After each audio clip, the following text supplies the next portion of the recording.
अल्लाह हाफिज बेटा। अल्लाह हाफिज।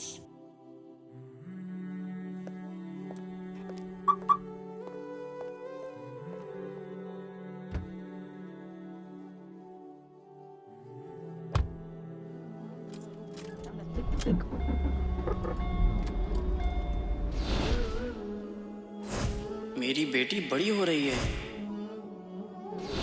उसके लिए एक अच्छा स्कूल चुनना जरूरी है। पर कौन सा स्कूल जहां बच्चों की हया ख़त्म की जाए, जहां डांस पार्टी का कल्चर हो, जहां बच्चों की अखलाकियात ख़त्म की जाती हो, जहां को एजुकेशन कल्चर हो।